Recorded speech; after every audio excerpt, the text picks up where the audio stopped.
오늘은 재물은 걸림돌이 아니라 디딤돌이다 라는 제목으로 같이 말씀을 나누려고 합니다. 이렇게 제목을 잡은 데는 재물의 두 얼굴 때문입니다. 재물은 이 땅에서 누릴 수 있는 행복의 걸림돌이 되기도 하지만 반대로 디딤돌이 되기도 합니다. 둘 다를 경험해 보셨습니까? 재물이, 돈이 내 행복의 걸림돌이 됐을 때도 있었을 것이고 또 내 행복의 디딤돌이 됐을 때도 있었을 것입니다. 이 두 가지를 다 경험해 보지 않은 분은 거의 없을 거라고 봅니다. 아무 생각 없이 살고 있을 뿐이지 사실은 이 두 가지는 한두 번 많게는 더 많이도 경험하고 살고 있을 것입니다. 뭐 돈이 없어서 불행한 사람도 있지만 돈이 많아서 불행한 사람도 사실은 있습니다.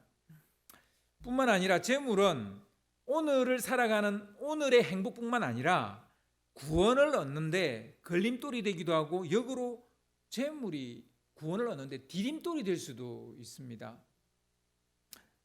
디딤돌이라는 것은 디딤돌이지 그것이 구원의 길은 아니에요. 그러니까 이 말을 착각하시면 안 돼요. 돈이 나를 구원시키지는 않습니다. 하지만 디딤돌이 될 수 있다라는 말입니다. 부자가 천국에 들어가기가 낙타가 바늘 기 구멍으로 들어가는 것보다 어렵다고 예수님이 말씀하신 데는 바로 이런 이유가 있는 거죠. 그만큼 재물이 구원의 걸림돌이 될 수도 있다는 것이지만 그렇다고 해서 부자가 다 천국 못 들어가냐 그렇지는 않아요. 그런 말은 예수님 하지 않았습니다. 재물은 야누스처럼 로마에 가면 야누스라는 이 석상이 있어요. 두 얼굴을 가지고 있습니다. 이 야누스 그러면 이제 두 얼굴을 의미하는 말이 됐는데요. 이 재물은 야누스처럼 두 얼굴을 가지고 있습니다. 그러나 우리가 기억해야 할 것은 재물은 그 자체로 선하거나 악하지 않다는 사실이에요. 재물 그 자체가 악하지 않아요. 혹은 재물 그 자체가 뭐 또 선하지도 않아요. 그냥 재물은 재물이에요. 그냥 물질은 물질이에요. 그 재물을 어떻게 생각하느냐에 따라 혹은 어떻게 사용하느냐에 따라 얼굴이 달라지는 거예요. 선해질 수도 있고 악해질 수도 있고 걸림돌이 될 수 있고 디딤돌이 될 수도 있어요. 따라서 재물 그 자체가 문제라기보단 재물에 대한 우리의 생각과 태도가 문제입니다. 재물 그 자체가 문제가 아니에요. 그거를 어떻게 생각하느냐, 어떻게 대하느냐, 어떻게 사용하느냐 그것이 문제입니다. 그래서 재물이나 돈은 말 그대로 가치예요. 살아가는 데 있어서 꼭 필요한 것이다 보니까 값어치를 가지는 것입니다.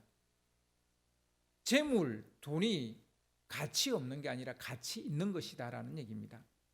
하지만 재물과 돈은 소유 가치가 아니라 거래 가치라는 거예요. 원래 거래 가치로서 생긴 거예요. 사람은 육을 입고 있는 물질적 존재이고 물질적인 세상에 살고 있습니다.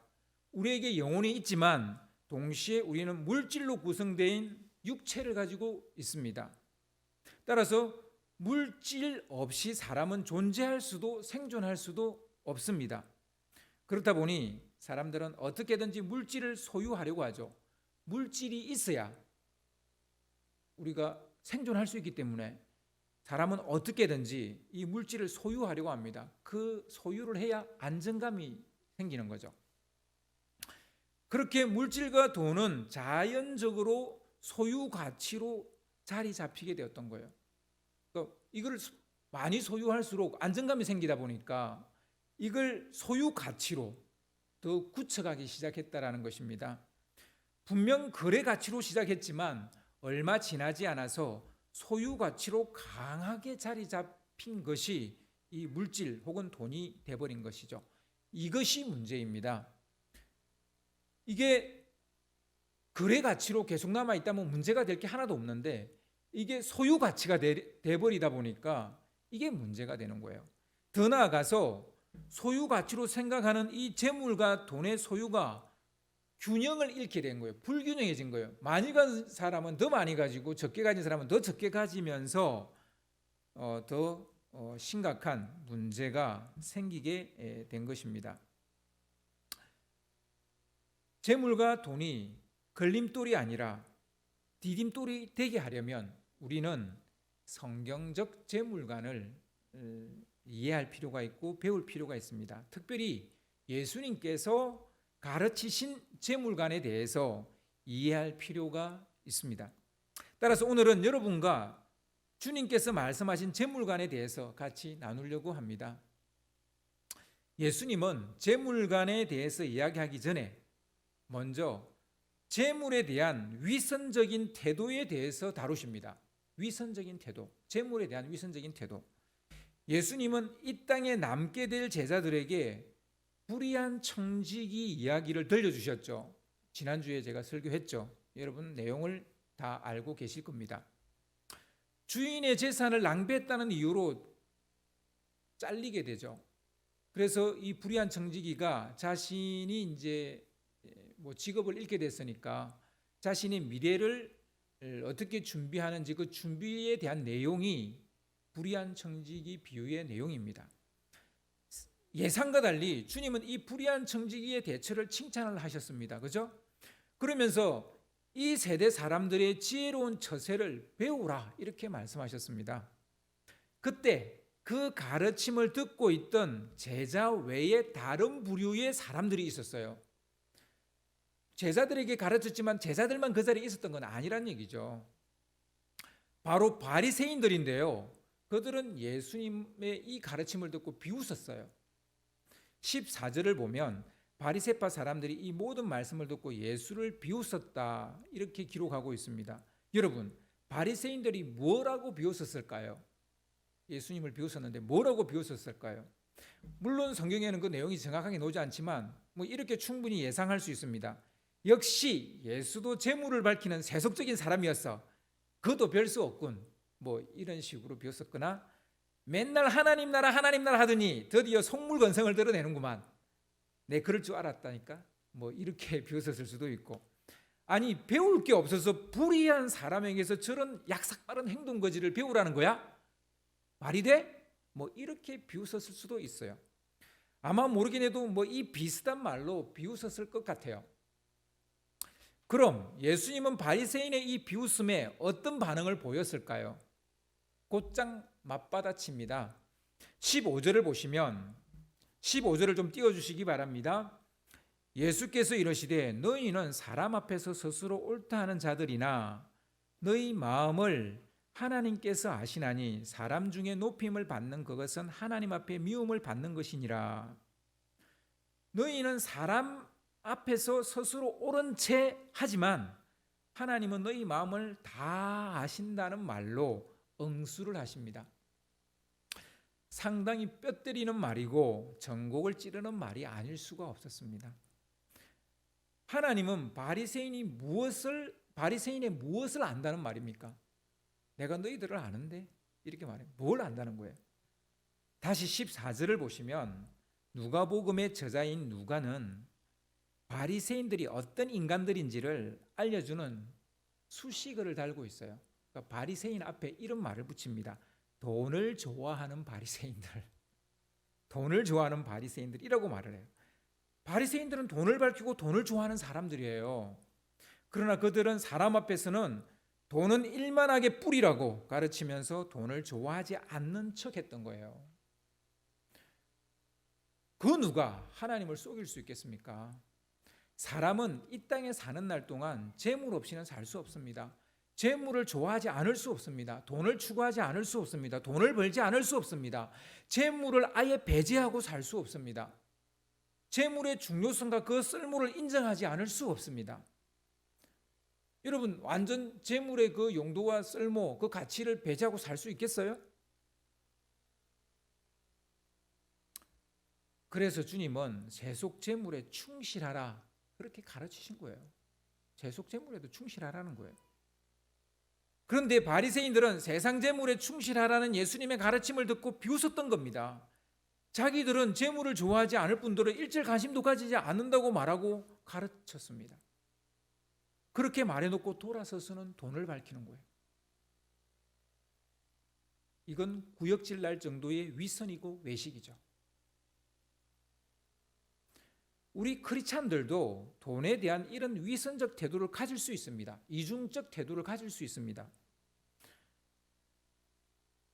돈의 쓸모와 가치, 그 중요성을 인정해야 합니다. 이중적 태도를 버려야 됩니다. 사실 이런 위선적 자세가 가장 큰 문제예요. 이런 위선적 태도가 예수님이 말씀하시는 건전한 재물관을 받아들이지 못하게 하기 때문입니다.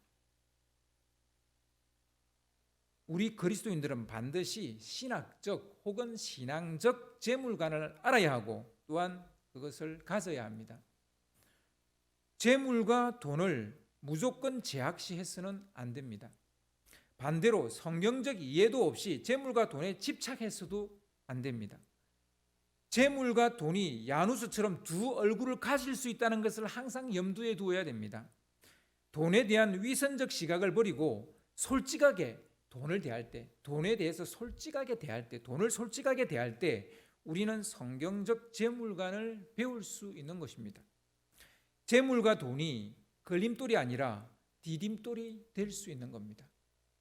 성경적 재물관을 정확하게 알고 있지 않다 보니까 재물에 걸려서 넘어지고 돈에 걸려서 넘어지는 것이죠. 예수님의 첫 번째 재물관은 그럼 뭘까요? 예수님이 우리에게 가르치는 첫 번째 재물관은 거래 가치라는 거예요. 거래 가치. 원래 재물이 돈이 그런 용도였어요. 재물을 소유 가치로 생각하게 되면 재물을 계속 쌓기만 하게 될 겁니다.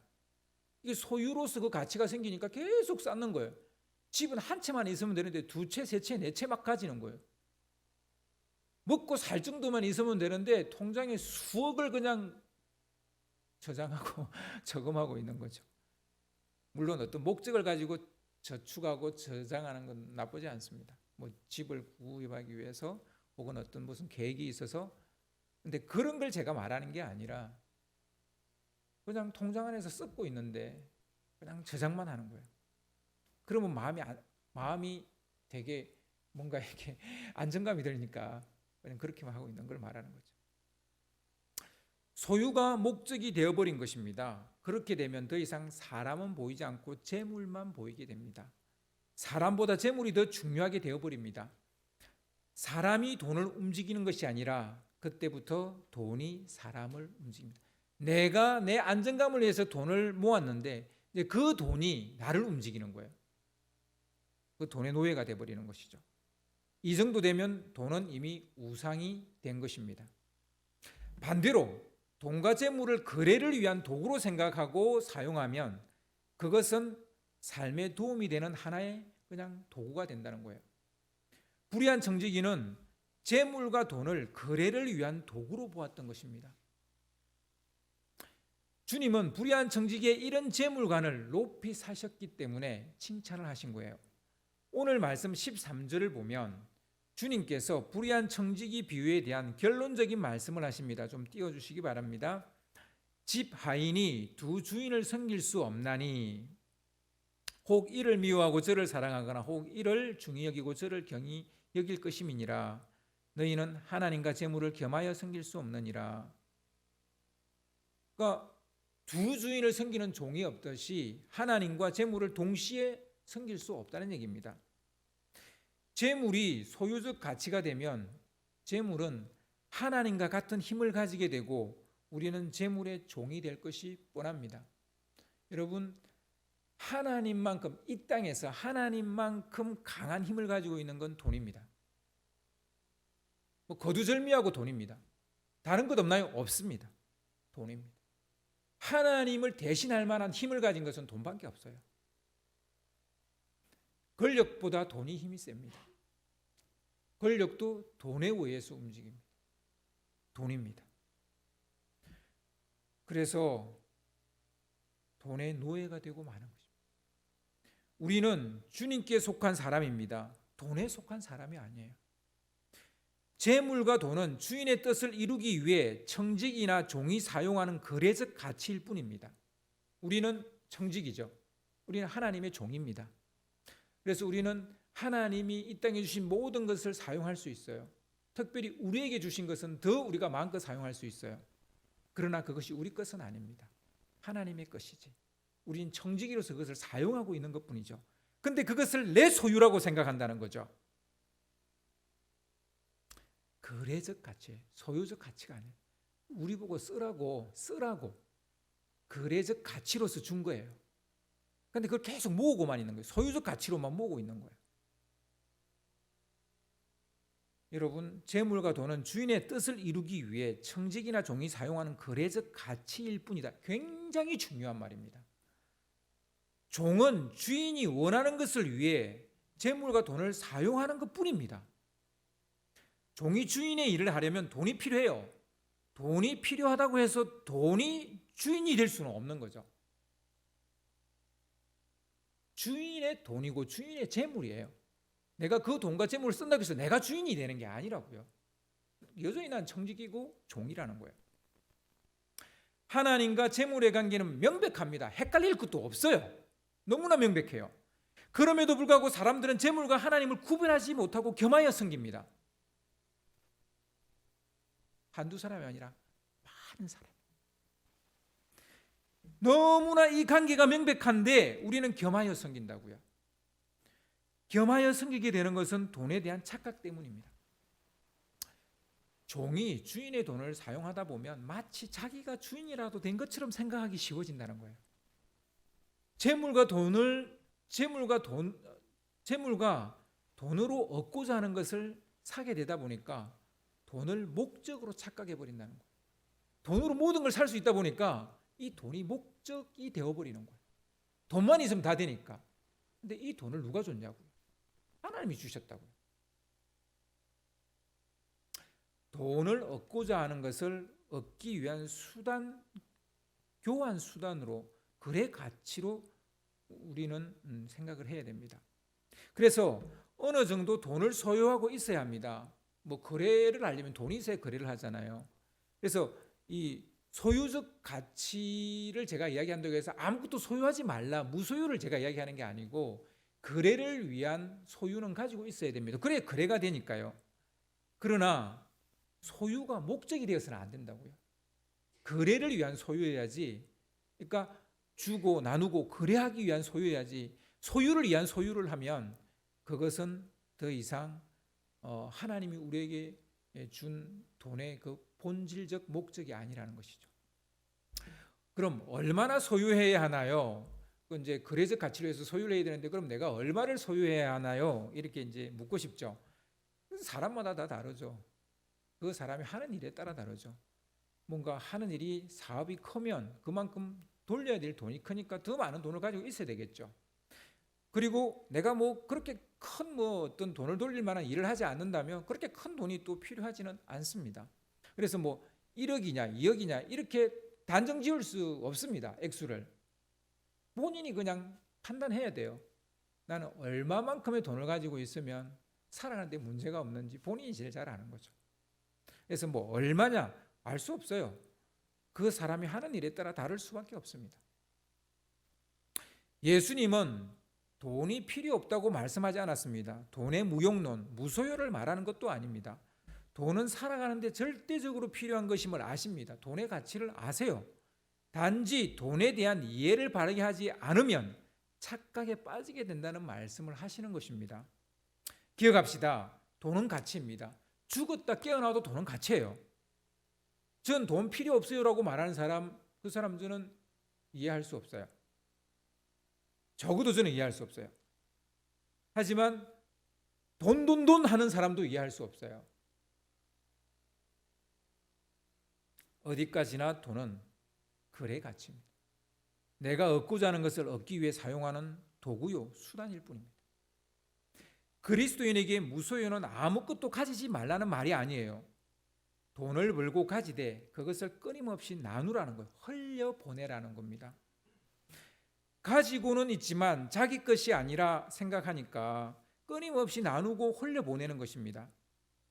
우리는 이제 불의한 청지기 비유를 진정으로 이해할 때가 된 것 같습니다. 불의한 청지기는 주인의 것을 끊임없이 나누어 모두를 살게 했던 사람이에요. 예수님이 원하는 것은 바로 이것입니다. 많은 돈을 가졌는데 아무것도 안 하는 사람이 아니라 적은 돈을 가졌더라도 무엇인가 하는 사람, 무엇인가 그것을 흘려보내는 사람, 하나님은 그 사람을 부자라고 말합니다. 이 땅에 남아도는 식량과 쌓아둔 돈을 나누면 굶어 죽을 사람은 단 한 사람도 없다라는 그런 제가 칼럼을 읽은 적이 있어요. 그런데 나누지 않아서 하루에도 수천 명, 수만 명이 굶어 죽어가고 있습니다. 오늘도 치료를 받지 못하고 죽어가고 있습니다. 예수님은 이 세상의 진정한 주인이신 하나님의 것을 불의한 청지기처럼 나누라는 거예요. 우리 보고 불의한 청지기가 되라는 거예요. 하나님의, 이 세상 모든 게 하나님 거잖아요. 그거를 좀 빚 때문에 고민하고 고생하고 있는 사람, 괴로워하는 사람한테 탕감해주고. 내게 아니잖아요. 지금 내 통장에 들어온 게 내게 아니잖아요. 하나님이 우리에게 쓰라고 준 거잖아요. 그렇게 하라는 거예요. 이 불의한 청지기처럼 나누라는 거예요. 탕감해 주라는 거예요. 거래를 하라는 거예요. 쓰라는 거예요. 흘려보내라는 거예요. 달란트 비유에서 주님은 하나님의 달란트를 땅에 묻어둔 사람을 강하게 질타하십니다. 반대로 불의한 청지기의 지혜로운 거래와 이 나눔에 대해서는 칭찬하십니다. 우리는 도덕적 기준에서 이 한 달란트를 땅에 묻어둔 사람을 왜 책망하는지 이해할 수가 없어요. 잘 보관해다 가지고 왔는데, 그리고 이 불의한 청지기를 칭찬하는 것을 이해할 수가 없어요. 근데 주님은 그 반대라고요. 잘 보관한 사람한테는 질타를 하시고 질책을 하시고 그것을 어떻게든지 써서 모두를 살린 이 불의한 청지기에게는 칭찬을 하셨다는 거예요. 여러분은 칭찬받을 사람입니까? 질타받을 사람입니까? 도덕적으로 윤리적으로 아무 문제가 없을지 몰라도 질책받을 수 있는 사람이 될 수 있다는 걸 아셔야 돼요.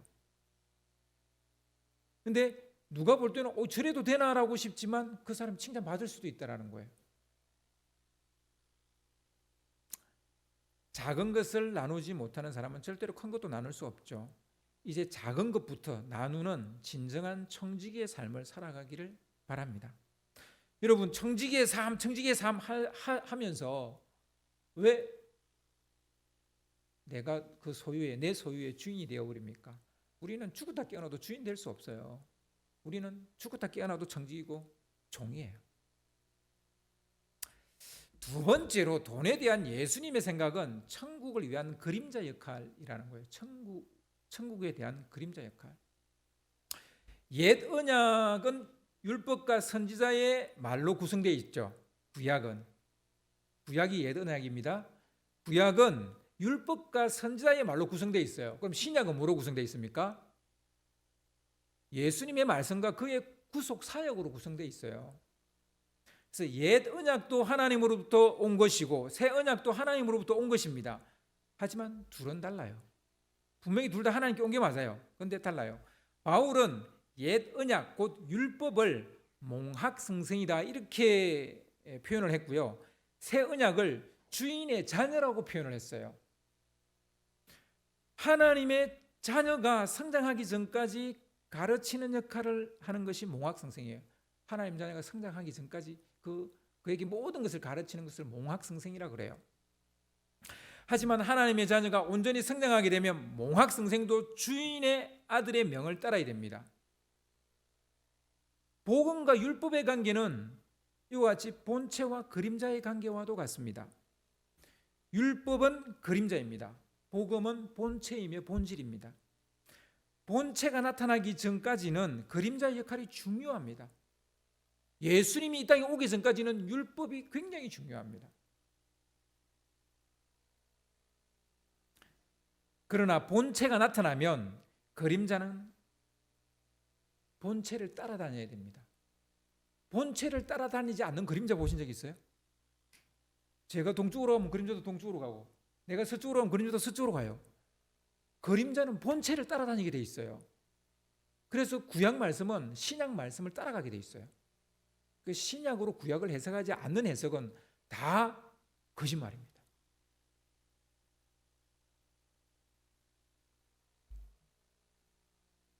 따라서 주님의 율법의 1.1획도 바꿀 수 없고 없앨 수도 없습니다. 복음은 율법이라는 그림자를 가지고 있는 본체이기 때문입니다.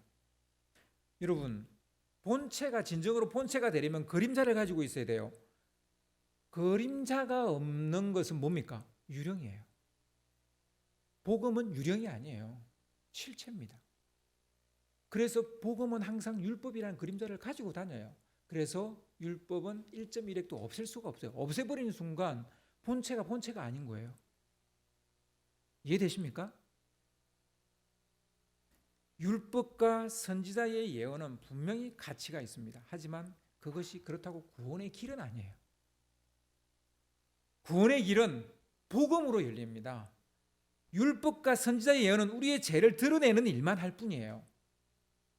마찬가지로 돈이 그렇다는 거예요. 돈은 이 땅에 살아가는 데 있어서 필요한 것입니다. 하지만 돈이 우리를 구원하지는 못해요. 돈이 우리의 죄를 없이 할 수는 없습니다. 아무리 수억을 혹은 수조를 쏟아붓는다 한들 우리 죄 하나도 씻어낼 수가 없어요. 다만 돈은 하나님의 나라의 일을 하는데 아주 요긴하고 중요합니다. 따라서 돈은 하나님과 같은 힘을 발휘합니다. 그러나 쏘고는 안 돼요. 돈은 그림자일 뿐입니다. 하나님이 아니에요. 돈은 거의 하나님과 맞먹는 힘을 발휘해요. 돈으로 안 되는 일이 거의 없다니까요. 물론 있긴 하지만 하나님 다음으로 힘을 가지고 있어요. 그런데 돈은 하나님이 될 수가 없어요. 그냥 그림자일 뿐이에요. 율법처럼. 돈은 유용하고 대단한 힘을 가지고 있지만 어디까지나 도구일 뿐이고 거래 가치에 불과합니다. 돈은 대단한 힘을 가지고 있는 것처럼 보이지만 그림자에 불과하다는 말입니다. 하나님께서는 하룻밤 사이에 우리의 소유를 없앨 수도 있고 우리의 생명을 취해 가실 수도 있습니다. 우리 생명을 취해 가는데 우리의 그 모든 돈이, 재물이 무슨 소용이 있습니까? 돈뿐만 아니라 이 땅의 모든 물질은 사실 그림자입니다. 하나님 나라의 그림자입니다. 이 땅의 이 모든 것, 우리가 보이는 실체라고 보이는 이 모든 물질 세계는 사실은 하나님 나라의 그림자라고요. 하나님 나라를 위해서 있는 거예요. 근데 우리는 이 반대로 생각하죠. 눈에 보이는 이 세상은 실체처럼 보이고 하나님 나라는 뭔가 그림자처럼 보여요. 희미하니까 잘 보이지 않아요.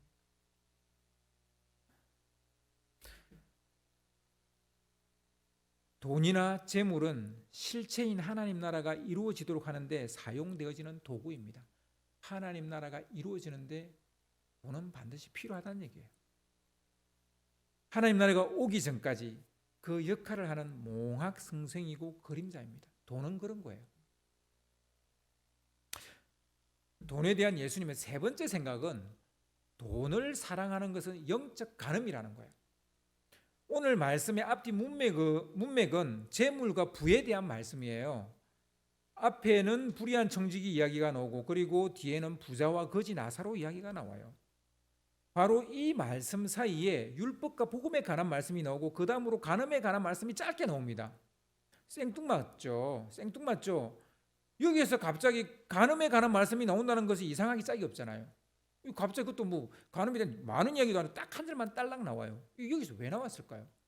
전혀 앞뒤 문맥하고 아무 상관이 없어요. 이 말씀 다음으로 다시 부자와 거지 나사로 이야기가 나오는 걸로 봐서 이것은 재물에 대한 비유적 예시라고밖에 달리 생각할 수가 없어요. 즉 진짜 간음의 이야기가 아니라 재물에 대한 설명 같은 말이라는 얘기예요.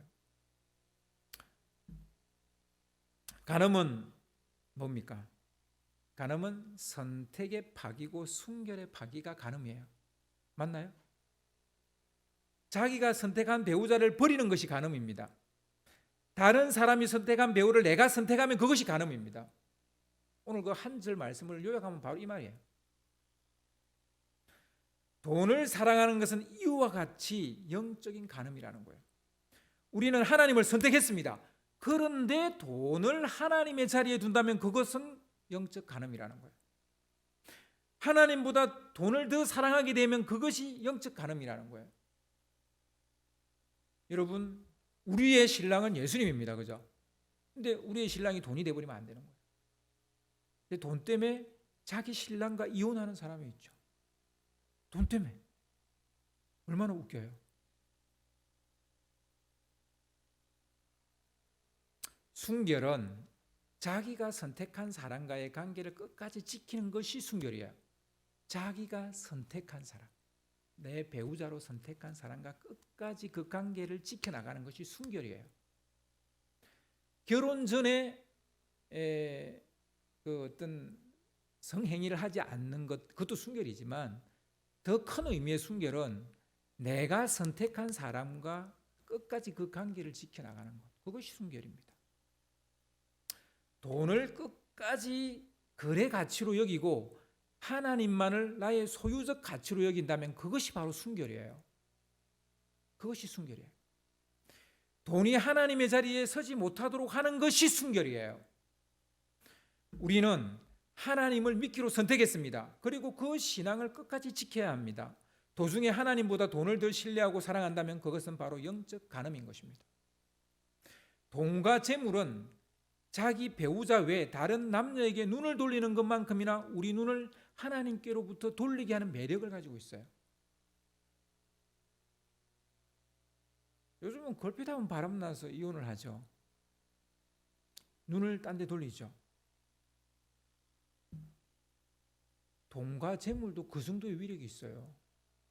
금방 하나님으로부터 우리의 눈을 돌리게 만들어요. 돈으로, 돈 쪽으로. 돈에 바람나지 않도록 항상 우리 자신을 돌아봐야 됩니다. 여러분, 돈에 바람난 사람 많죠? 우리 크리스찬들 중에. 뭐 크리스찬이 아닌 사람은 이양 상관없어요. 크리스찬 아닌 사람은 돈에 바람이 나든지 말든지 상관없어요. 이 양들은 하나님의 자녀가 아니니까. 하나님을 선택하지 않았으니까. 뭘 선택하든 뭐 그 사람 자유예요. 그렇지만 그 자유 때문에 구원은 얻지는 못하겠죠. 그럼 우리는 하나님을 선택함으로 구원을 얻었어요. 그래서 돈에 바람이 나면 안 돼요. 돈에 바람이 나면 안 돼요. 예수님은 재물관에 대한 가르침을 마무리하면서 부자와 거지 나사로 이야기를 하십니다. 우리는 이 이야기의 주인공이 거지 나사로라고 생각하는데 헛다리 짚은 거예요. 이 이야기의 주인공은 부자입니다. 부자가 무엇을 놓치고 있는지를 예수님은 우리에게 들려주려고 이 이야기를 하는 거예요. 그리고 놓친 것으로 인해 그가 어떤 결과를 얻게 되었는지를 말하려고 하는 것입니다. 이 부자는 돈을 거래적 가치로 여기지 않았음에 틀림없어요. 100% 소유적 가치로 돈을, 재물을 여겼던 사람 같아요. 그 부자는 거지 나사로가 와서 구걸을 해도 먹을 것을 주지 않았습니다. 거지 나사로가 얼마나 배가 고팠는지 상에서 떨어지는 부스러기라도 주워 먹으려고 했지만 그것조차 얻지 못했어요. 그래서 그 부잣집 앞에서 굶어서 죽었어요. 아무리 봐도 이 부자의 재물과는 소유적 가치라고밖에 달리 다른 말이 저는 생각이 나지 않습니다. 그러나 거지는 개들이 와서 자기 종기와 부스럼을 핥아먹게 자신을 개들에게 내어주었어요. 부자와 너무 대조적인 모습을 보이고 있습니다. 부자는 비싸고 귀한 옷을 입고 호화로운 생활을 즐기고 있었지만 나사로에게 부스러기 하나도 나눠주지 않았어요. 하지만 거지는 자기가 가진 것이 자기 몸뚱이밖에 없으니까 자기 몸에 종기와 부스러기라도 개들이 핥을 수 있도록 자기 몸을 내어준 거예요. 자기는 그거밖에 없는 거예요. 서로 다른 재물관을 가진 이 두 사람이 거의 비슷한 시기에 죽었어요. 부자도 죽고 거지도 죽었어요. 그런데 거지 나사로는 아브라함의 품에 안기게 되고 부자는 지옥에 떨어졌습니다. 그는 지옥불에 던져졌기 때문에 매우 목이 말랐어요. 그 부자는 아브라함에게 그 품에 있는 나사로를 시켜서 자기 입에 물 한 방울 떨어뜨려 달라고 요청을 했습니다. 그러나 아브라함은 매정하게도 그럴 수 없다라고 말합니다. 그 이유는 살아있을 때 좋은 것을 받았는데 그것을 너 자신을 위해서만 썼기 때문이라고 말해요. 재물을 소유하고 자기를 위해서만 사용했기 때문이라는 거예요. 너 자신을 위해서만 쓰지 않았냐? 이제 와서 나사로에게 물을 달라니 넌 나사로에게 부스러기 하나라도 주지 않았지.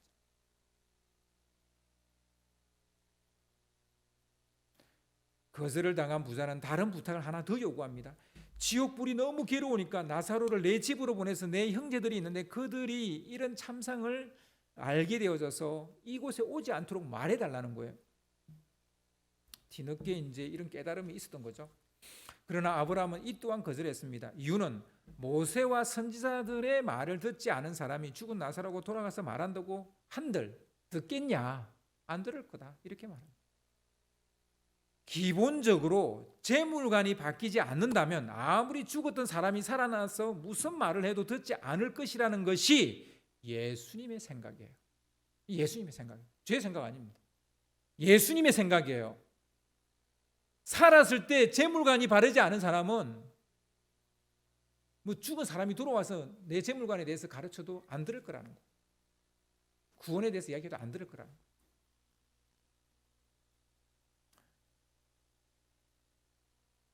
재물과 돈에 대한 이해가 현세뿐만 아니라 내세에도 지대한 영향을 미친다는 것을 말해주는 비유라고 할 수 있겠습니다. 여러분, 재물과 돈, 우리 신앙을 측정하는 바로미터입니다. 리트머스 종이와 같은 거예요. 내가 정말 신앙이 있는지 없는지.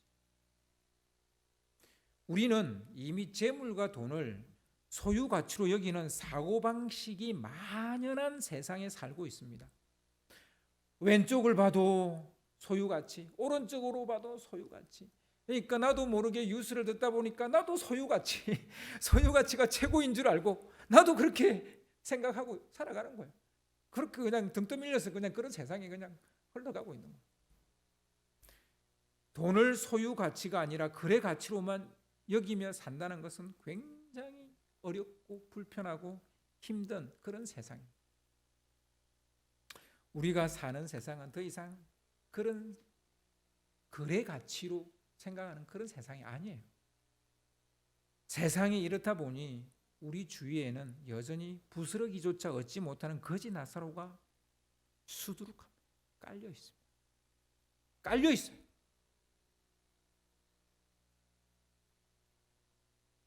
우리 주위에는 헌대를 핥고 있는 불쌍한 존재들이 여전히 수두룩합니다. 그들에게로 물질이 흘러갈 수 있도록 하는 것이 돈을 거래 가치로 여기는 사람의 삶입니다. 돈을 공유 가치로, 거래, 공유 가치로 여기는 사람의 삶입니다.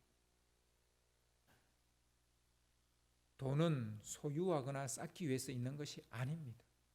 저축 좋은 것이지만 그 저축이 저축으로만 끝나버리면 그것은 저축하지 않은 것보다 더 악한 겁니다. 필요한 것으로 흘려보내서 누군가를 살리는 것이 청지기로서 우리가 해야 될 일이에요. 하나님 일을 어떻게 하는데요? 돈으로 해요. 돈으로 해요. 제가 목회를 해보니까요, 돈으로 해요. 제가 누구한테 가서 아유 힘드시겠어요. 위로의 말을 하지만 사실 위로가 됩니까? 그 사람이 문제를 해결해 줘야 진짜 위로가 되죠. 아무튼 부자에게 재물은 구원의 디딤돌이 아니라 걸림돌이었다는 것은 분명해 보입니다. 오늘 이 말씀에 나오는 부자, 이 부자에게 재물은 구원의 디딤돌이 아니라 구원의 걸림돌이었다는 것은 분명해 보입니다. 그렇지 않나요? 재물이 행복과 구원의 걸림돌이 될지 아니면 디딤돌이 될지는 바로 재물에 대한 우리의 이해와 우리의 쓰임새에 따라 달라질 것입니다. 그리고 그것을 나누어 또 한 명의 나사로를 살린다면 그에게는 영생뿐만 아니라 하늘의 상급이 있을 것입니다. 그에게는 오늘의 행복도 주어지게 될 것입니다. 여러분, 가장 큰 기쁨은 사실은 소유에 있지 않고요, 나눔에 있어요. 내 것을 누구한테 나누었을 때 정말 행복해요. 근데 그 나누었는데 뭔가가 막 내가 잃은 것 같고 막 내가 가난해진 것 같고, 그러면 여러분 정말 여러분의 마음을 놓고 한번 기도하셔야 돼요. 너무나 세속적인 사람이 돼버린 거예요. 도로오기 힘든 강을 거의 건널랑 말랑하고 있는 상태입니다. 여러분, 줘서 기쁨을 느낀다는 것은 정말 그 사람은 행복이 뭔지를 아는 사람이에요. 여러분의 재물과 부 그리고 돈이 이 땅에서의 행복과 내세의 구원을 얻는 디딤돌이 되기를 주님의 이름으로 축원합니다.